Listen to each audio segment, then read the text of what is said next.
Boa noite, Daiane. Boa noite, Mari. Tudo bem? Tudo Teve uma bem? semana boa? Ótima semana. Ah, que Boa bom. noite, Padre Luiz. Boa noite, boa noite. Boa noite. Tudo bem? Boa noite para você que está em casa nos assistindo agora. Hoje a gente vai receber aqui, está recebendo aqui, alguém que vai lançar um livro daqui um mês exatamente, né? Estamos Pois é. gravando esse programa no dia 5. E É uma seja alegria. bem-vindo. Obrigado. É uma alegria estarmos aqui para conversar sobre igreja, sobre vários assuntos que forem perguntados. De fato, é um livro que vem num momento muito especial, porque celebraremos 35 anos de vida paroquial, nossa paróquia Santo Antônio. Este livro, na verdade, ele estava parado há um bom tempo. Eu escrevi na missão com a ideia de arrecadar fundos para a missão, a venda dele direto para a missão. E com a troca, o bispo me chamou para a diocese novamente e o livro ficou stand-by. E daí nós começamos o trabalho da Pastoral da Cultura, que está indo muito bem, assim, encenação, trabalho com os pescadores, toda a parte de evangelização a partir da cultura. E daí souberam e disseram, não, vamos ir junto com alguns projetos que nós temos a Pastoral da Cultura. Então, este livro que será lançado no dia 5 mesmo, dia 5 de agosto, dia que celebramos o aniversário da nossa paróquia, nós vamos lançar esse livro depois da missa. E a ideia, esse livro, na verdade, agora ele é da Pastoral da Cultura, por mais que foi eu que escrevi, mas ele é da propriedade da Pastoral da Cultura para vender. Então, toda a arrecadação já vai direto, o QR Code, a chave Pix do pagamento vai direto para a conta da Pastoral da Cultura, para investir na Pastoral da Cultura. Inclusive, nós temos um sonho, né? Ainda está bem no sonho, mas se Deus quiser, vai dar tudo certo. É uma cafeteria para evangelização, para a cultura, enfim. Aqui já demos alguns passos significativos de espaço, também de recurso, então tem tudo para se concretizar esse sonho. Ah, que bacana. Inclusive, a gente estava conversando aqui antes, né, enquanto te esperava, sobre o tempo que o senhor está aqui na paróquia, né? E tanta coisa já boa acontecendo, né? Tantos frutos, né? Acho que é natural. Vem o padre, cada padre, né, que vai trocando assim, vem com vigor novo, enfim. E 2 anos e meio? Não, 1 ano e meio ainda. 1 ano e meio? Parece bastante, né? Parece bastante, é bastante coisa. É 1 ano e meio, tá certo. E assim, eu lembro muito claramente assim a primeira homilia que eu assisti sua, né, na missa. Foi até um dia de Nossa Senhora dos Navegantes. Verdade. E Vocês estavam tocando, a né? gente estava tocando, E me marcou muito uma frase, nunca mais esqueci, até anotei, assim, que o senhor usou na homilia, que foi assim, a alegria do encontro com Jesus, com Cristo, nos leva também à coragem de falar de Cristo, né? Eu gostaria que o senhor falasse um pouquinho disso, sabe? Como foi o seu encontro com Cristo? Como aconteceu a sua conversão? Já vem de berço, não vem? Como foi? Interessante. É naquela ocasião, né, da festa Nossa Senhora Navegantes, que ainda não tinha assumido a paróquia, aí fui celebrar lá com o pároco anterior. Foi um dia muito especial, inclusive foi lá que você estava tocando, enfim, foi a primeira vez que nos vimos. E, de fato, é esse duplo movimento, né, da alegria do encontro pessoal, a coragem. A coragem e a ousadia de anunciar Jesus vem do encontro com Ele. Só uma pessoa que se deixa encontrar e sente a alegria desse encontro vai também ter a ousadia para anunciar. É uma experiência, né? Pessoalmente, a minha experiência com o Nosso Senhor foi como, vou usar uma palavra aqui, não dá para falar sobre tudo, né? Seria muito tempo, teria vários podcasts, né? Mas a experiência do enamoramento, sabe? Por mais que meus pais são católicos, mas na minha infância não eram de participação frequente e eu também, até o sacramento da confirmação, eu não participava. Ia na catequese, aquela forma cultural, tradicional, como todo mundo faz, mas não participava. Foi a partir da experiência do sacramento da confirmação, né, e com 15 anos, mais ou menos, que eu comecei a participar mais da igreja. Então, não nasci na sacristia, né? Se for, normalmente, já desde criança, da coroinha? Não, nunca fui coroinha, não participava ali, comecei a ter algumas experiências, assim, muito interessantes com alguns retiros que daí comecei a participar com a vida da comunidade. Lembra que, se for para destacar uma experiência, né? Quando eu fiz o retiro do Emaús, eu era catequista, já estava já discernindo um pouco assim sobre vocação, mas ainda não estava com tanta clareza. Então, quando eu fiz o retiro do Emaús, que é o movimento da igreja, foi uma experiência muito forte. Depois o padre Pedro Martendal, que é um padre que já é falecido, um padre da nossa arquidiocese, foi meu acompanhador assim, vocacional, e eu não, quando eu comecei o acompanhamento, eu tentei engenharia civil, não passei, e daí comecei a pensar o que vai ser, como vai ser. Aí ele começou a acompanhar nisso, foi todo um processo.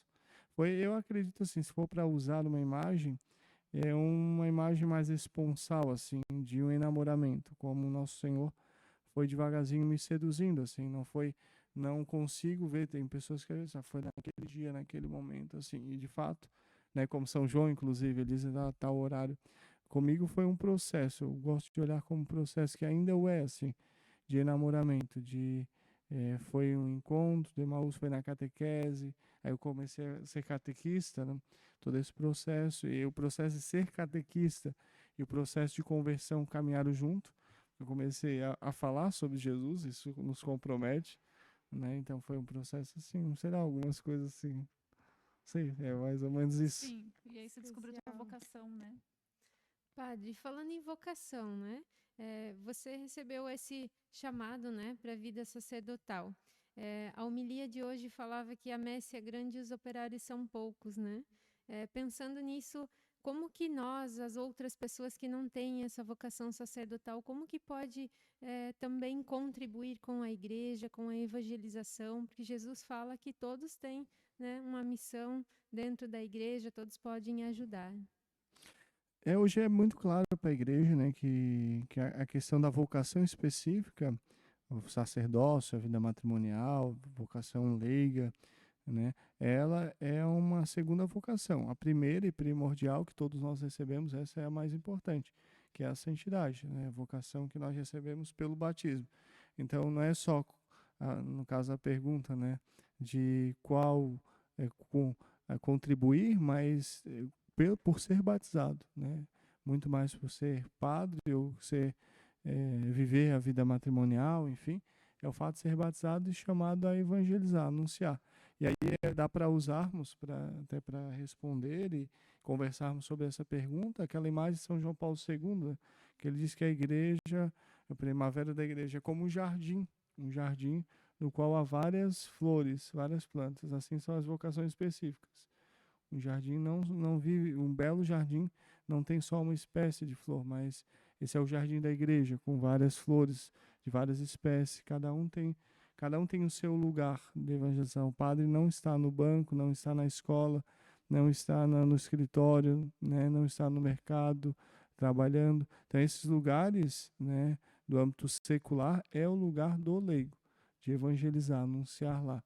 Então a vocação laical ela é própria do leigo no mundo, né? A gente às vezes olha no Brasil, nós às vezes confundimos um pouco isso, porque a gente diz, eu sou engajado na minha comunidade, amém, bendito seja Deus, tem um ministério, mas a principal missão do leigo não é dentro da igreja, é fora da igreja, né? Nos lugares do seu trabalho, lá é o local de evangelização primordial do cristão leigo. Leigo é batizado, tem essa dignidade mais profunda que é de ser batizado. Então não é só a contribuição junto com o padre, mas ele como protagonista mesmo da evangelização, da missão.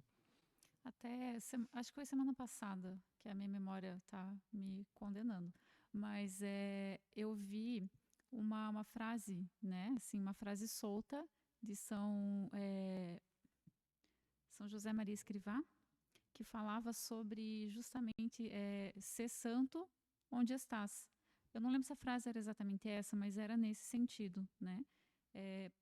Acho que é um pouco disso, Claro, né? claro, claro. E Ele, né, não só a Opus Dei, né, que ele foi o fundador, mas outros movimentos, como o Cursilho, né, enfim, outros movimentos, outras associações da igreja, trabalham muito com a espiritualidade a partir do trabalho, né?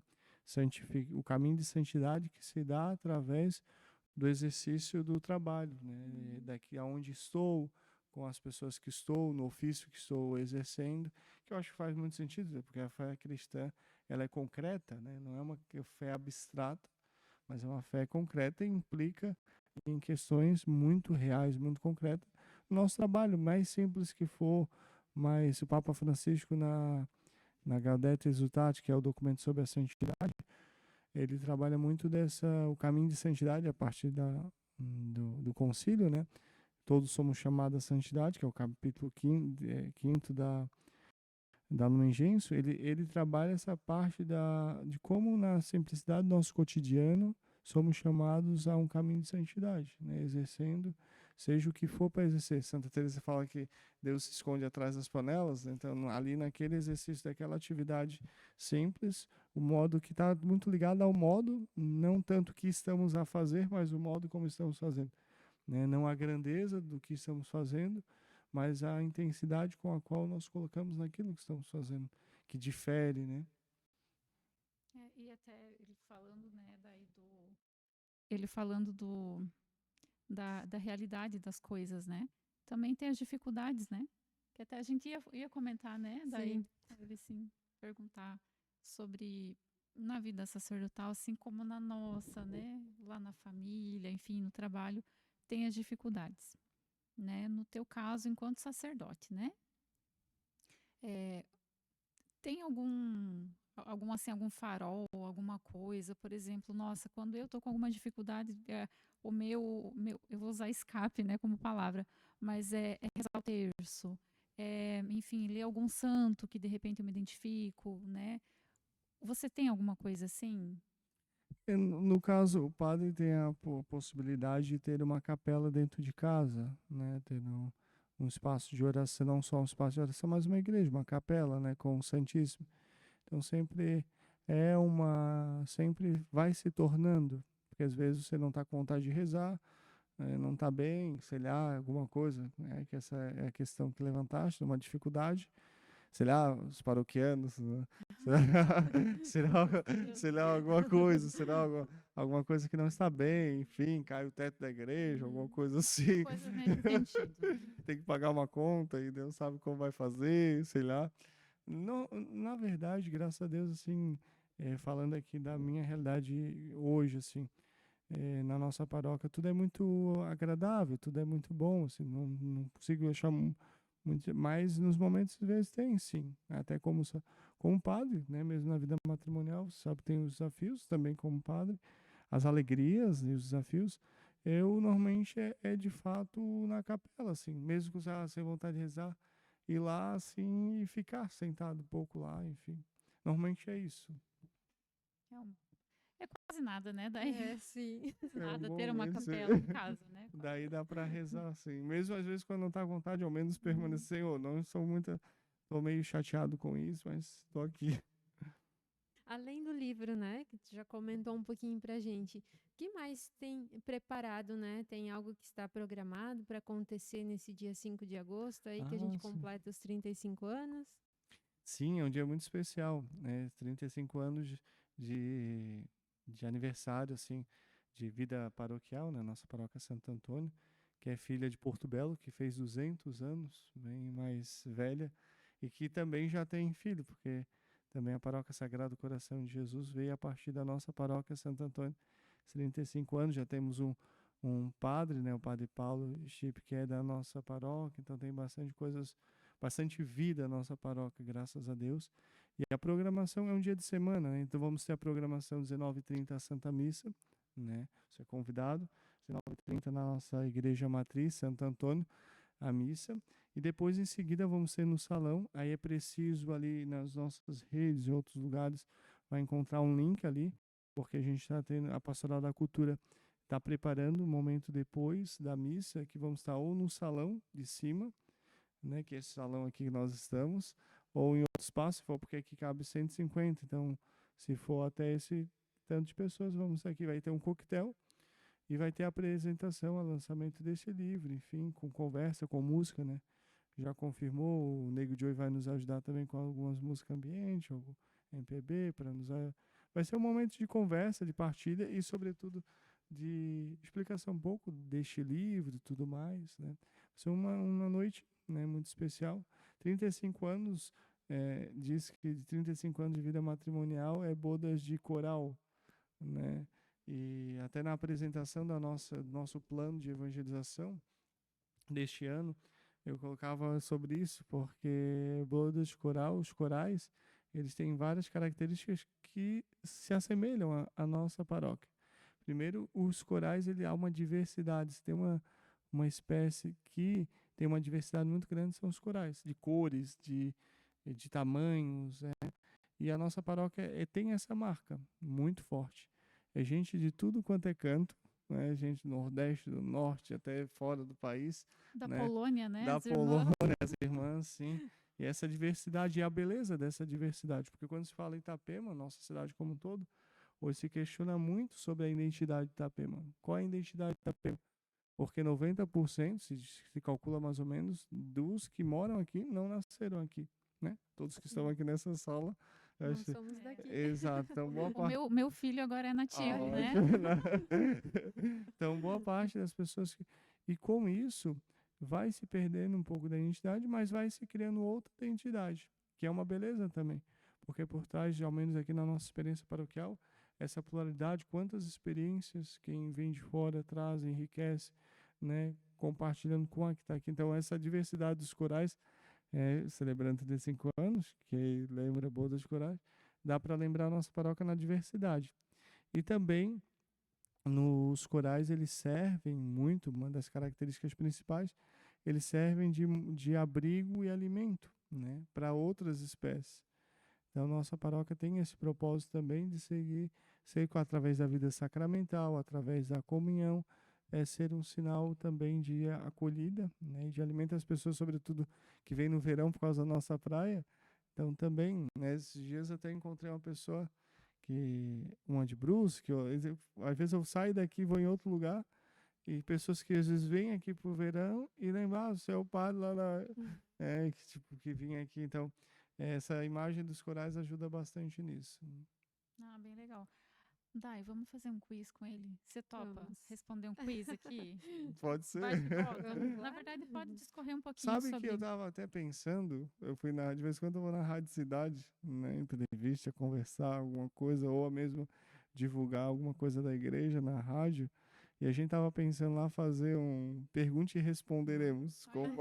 Só que eu fiquei meio preocupado, aí a gente tava conversando lá na rádio, só que daí teria que tomar cuidado com essas perguntas, né? Que o pessoal na rádio poderia mandar desse. Ah, não, Madre, mas a gente não faz ao vivo. Aí eu disse pra ele, não, minha preocupação não é as perguntas, é a resposta. É porque daí se a pergunta, né, que vem na hora, assim, né? Pois é. E aí? Tá. Fica à vontade. Pode Ficar bem à discorrer, vontade. tá? Ok, o senhor também para responder, tá? Qualquer coisa. Vamos lá, Sou Dai, eu qualquer- faço a primeira, Pode você ser. faz a segunda e vamos lá. Ok, eu vou começar. A primeira pergunta, na verdade, tem a ver. A gente vai fazer um quiz sobre a missa, tá? A primeira pergunta tem a ver com o final. Sair da missa antes da benção final. Pode, não pode? Fale sobre. Porque, né, o intuito do podcast aqui também é que a gente possa ir aprendendo, né, com os entrevistados. Eu aqui, a Dai, a gente conversa um pouquinho antes e ouve algumas pessoas da paróquia também para trazer aqui perguntas que possam fazer a comunidade crescer, né? Então, por favor, fale sobre essa questão. Sair antes da benção final. A missa é um rito, né? Como dá para entender, não só respondendo essa pergunta, mas sobre outras perguntas em torno da celebração eucarística. A missa é um rito, se celebra o rito. E o rito lembra, outra palavra que nós usamos mais, é ritmo, né? Tem um ritmo. Você cortar a música antes de acabá-la, você, tá faltando alguma coisa. Porque ali, imagina, você tá num show lá, animado, cantando, e daqui a pouco o cara do som e corta. Então, tem um ritmo que não dá para ser um rito, que não dá para ser brecado, e tem como um ritmo de música, e ele deve ser posto até o final. Então, tem um movimento. A saída ali também é uma parte importante, porque é esse sinal também nós, com toda a igreja, saímos a evangelizar. A missa termina, a missão começa e vamos sair juntos. E a bênção final é uma marca, a bênção e a procissão de saída e sai junto, né? Mas não, às vezes numa situação que a pessoa está apurado para ir trabalho, e o padre passou demais na homilia diária, acabou tendo que sair, óbvio. Já aconteceu isso comigo quando eu participava da missa na catedral. Tinha um horário muito calculado, assim, então passou de meia hora, eu não tinha como continuar e acabava saindo. Mas não que se torne algo habitual, né? Não é algo legal você ficar cortando a música, Sim. não ir até o final, né? Também o rito da missa tem que discorrer e ele tem que ser até o final. E o final, essa é a procissão de saída. Então, só para fechar essa pergunta e já passo a bola para a Dai, o senhor deu a bênção final, a gente espera, ali bonitinho a procissão de saída, saiu, aí a gente pode ir. É isso aí. Seria isso, ok. Exato. Até para não virar costume isso, né? Sim. Sempre sair antes do final. Tem uma missa nossa, quarta-feira, claro, é uma missa mais, às vezes prolonga um pouco mais, mas as pessoas que participam já têm ciência disso e gostam de passar a missa quarta-feira, em honra à desatadora dos nós, e daí o pessoal acaba saindo. Eles saem em outro momento, não sabe o valor da missa e acaba por ignorar, né, o valor da missa, acaba saindo, não só no final, mas às vezes até antes, né, sem compreender do valor aquele momento ali. E agora, padre, falar amém no final do Pai Nosso. Então, até outro dia a gente estava em uma roda de amigos conversando e entramos em um assunto e alguns falaram que não falam amém, porque o amém é o padre que fala. Outros já não, já acham que é correto falar o amém. Na verdade, eu não tenho, né? O Pai Nosso, a oração que Nosso Senhor nos ensinou, né? Nós usamos na liturgia segunda de Mateus, que é o texto de Mateus, e o Pai Nosso na missa e na liturgia das horas segue uma oração pós Pai Nosso. Então segue junto, por isso não utilizamos o Amém, Pai Nosso, né? Quando rezamos o terço, outro Pai Nosso, numa oração, numa refeição, tem o Amém. Mas nós omitimos porque ela continua. Então, livrai-nos do mal, livrai-nos de todos os males, ó Pai, dai-nos hoje a oração continua, justamente por causa desse rito que até ele estava falando. Então, a oração continua, o rito de comunhão. Ali a gente está no rito de comunhão. O rito de comunhão começa com o Pai Nosso, que é depois da oração eucarística, né? Tem a oração eucarística, que termina com a doxologia por Cristo, com Cristo, aí o Amém, fecha ali, aí começa o rito da comunhão, que começa com o Pai Nosso, né? E vai até a fração do pão, né? Com o cordeiro, né? E depois a comunhão, depois tem fecha, na verdade, com a oração pós-comunhão. Mas ali também isso aí o pessoal já é interessante, né? Essa pergunta, todo mundo faz essa pergunta por aí, conversa, mas é uma coisa que eu acho que já está assim meio em consenso, assim, as pessoas mais envolvidas. Só uma pessoa perdidona que às vezes não vem à igreja e acaba falando. Mas aqui eu estava até achando curioso, porque eu pensei que já estava meio consolidado, assim, todo mundo sabe que continua e não se diz amém. Acho que até nem caberia falar mais sobre isso.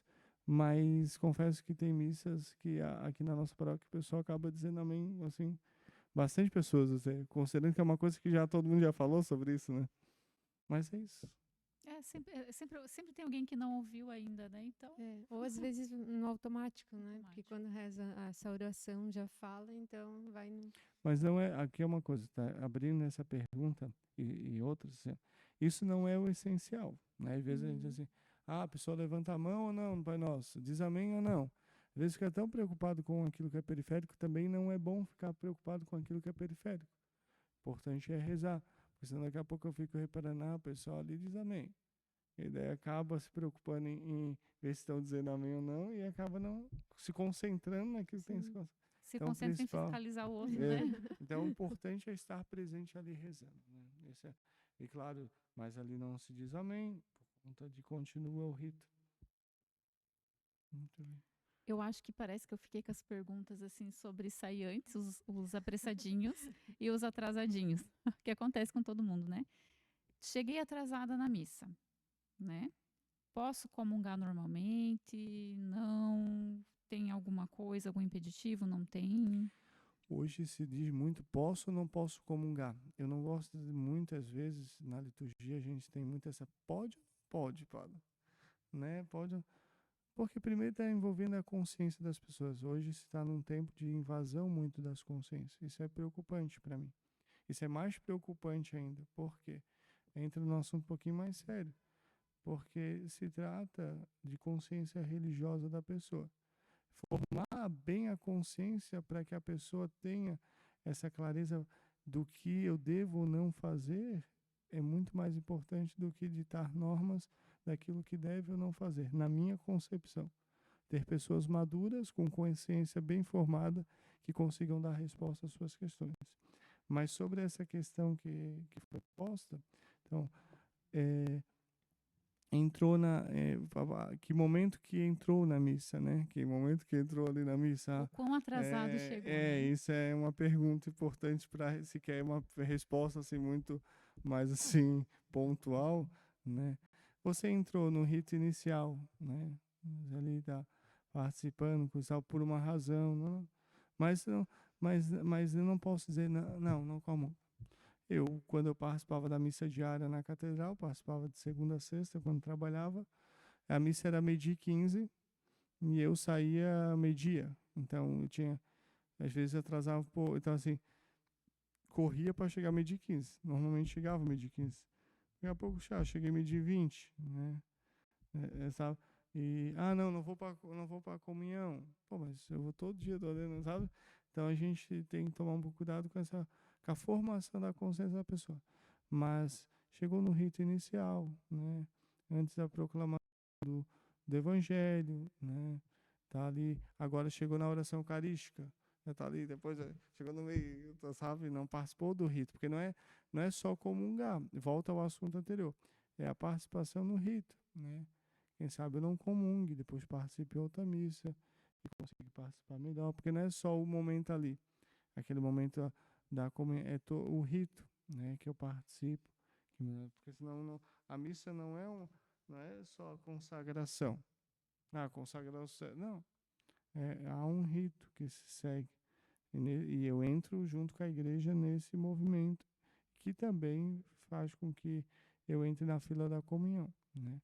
Hoje, eu acredito que sobre essa questão do comungar, não comungar, né? Sobre esse caso de entrar, ou em outros casos, de uma situação X, Y, H, pecado, é um assunto que todo mundo tem, às vezes, comentado sobre isso. E por isso ter boas lideranças que ajudem a formar consciência para a pessoa ir para a comunhão e ter consciência por que está indo. Não ir para a fila da comunhão e ter consciência por que não está indo é muito importante. Porque as pessoas, às vezes, a gente lida com muitas crianças como crianças, as pessoas muito como crianças, né, na paróquia, né? Não pode, não pode, né?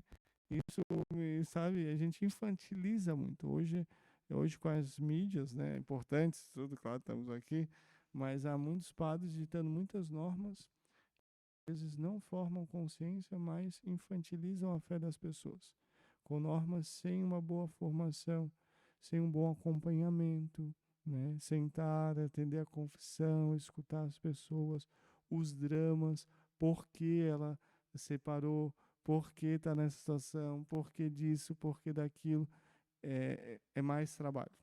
Então é mais fácil eu gravar um videozinho na internet e dizer o que pode e não pode. Então isso é um pouco do nosso cenário, do nosso tempo. Hoje formar boas lideranças para que forme outras pessoas.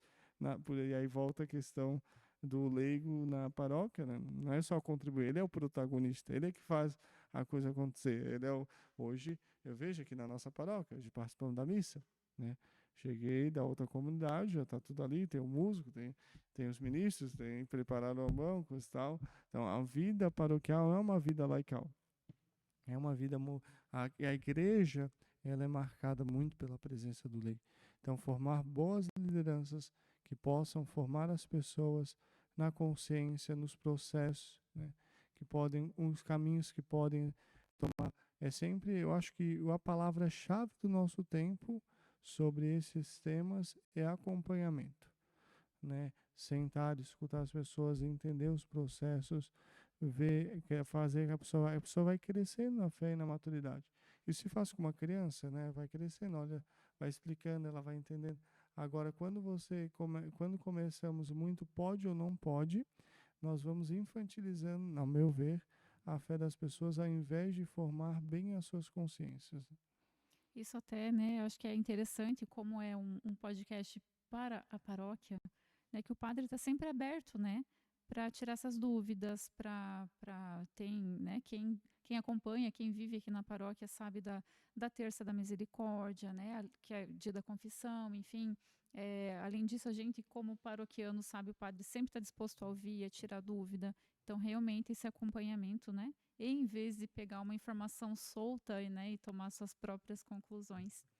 E é bem legal essas respostas que você deu, porque elas vêm numa última pergunta do quiz que a Dai vai fazer aqui, que acho que vai Que é, coroar. sim.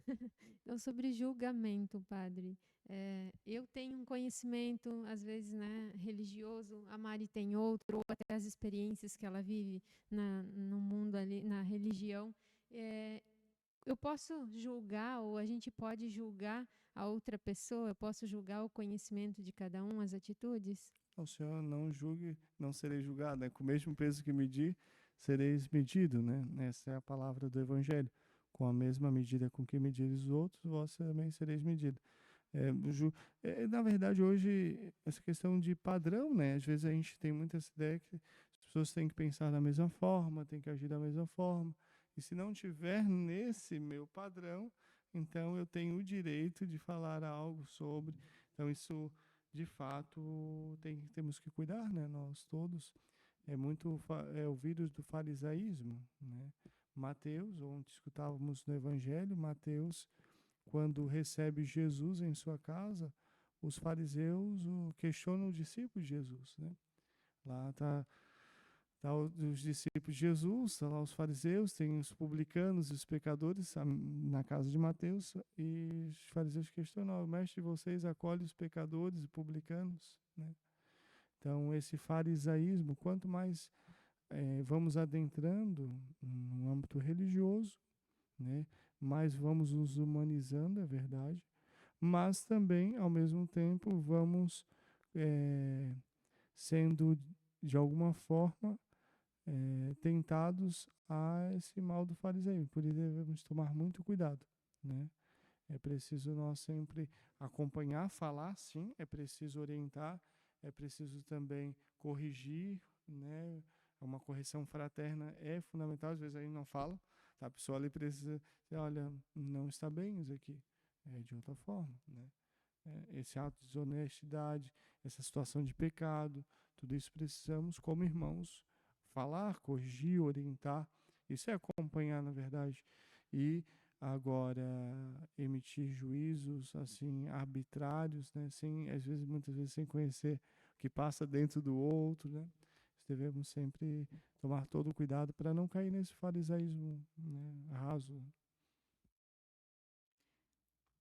Agora, você pode matar uma curiosidade nossa? O seu livro já tem um título, assim, algum, né, algo, um nome para ser chamado? Já pode divulgar, não pode? Não, já foi publicado, já está tudo certo, só falta o lançamento mesmo. Ah, Já tem, tá. já está materializado, Já sim. tá. Sim, já tem.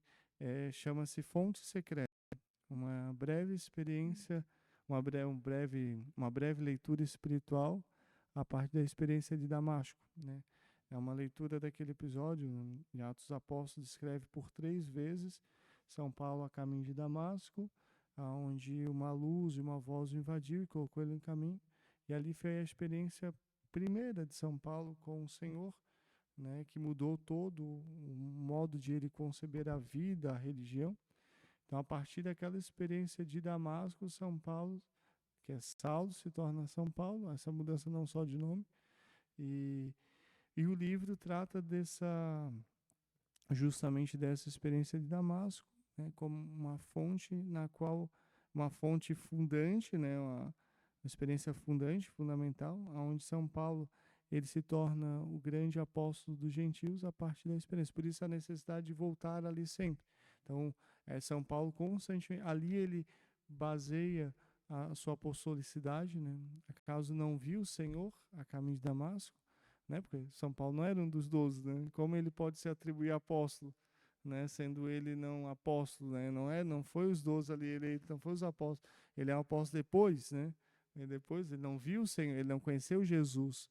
E as questões básicas, por exemplo, na eleição de Matias, quando tiveram os Atos Apóstolos a escolher, eleger Matias, que foi incluído aos 12, um dos critérios foi ele acompanhou os passos, ele viu o Senhor. Então, essa apostolicidade está ligada ao mistério da encarnação. Ele dizia, São Paulo não. São Paulo não conheceu Jesus pessoalmente, né? E como ele pode ser chamado de apóstolo? Como ele pode se intitular apóstolo? Porque ele viu o Senhor a caminho de Damasco, né? Acaso não viu o Senhor a caminho de Damasco? Então, essa experiência de Damasco não só dá ao São Paulo a apostolicidade, o fato de ser apóstolo dos gentios, mas também sustenta toda a caminhada dele. Constantemente ele retorna a Damasco. Damasco não só o local Damasco, mas a experiência Damasco, experiência pela qual tudo em São Paulo ganha sentido, né? Ele inclusive chega a dizer, eu tenho tudo como perda diante do conhecimento que tive de Jesus. Aquele conhecimento de Damasco fez com que tudo mais, aquilo que ele relativizava acabou tomando como essencial, e aquilo que era para ele absoluto, ele acabou. Então, deu uma guinada no modo de ele ver tudo, né? Tá boa a conversa, né, Day? Tá boa. Mas a gente poderia, né, ficar... Muitas mais perguntas para serem feitas, né? A gente pode agendar outro, né, com Podemos, ele, né? com certeza. Porque poderia ficar ouvindo aqui mais até meia-noite, mas tem 5 missas amanhã?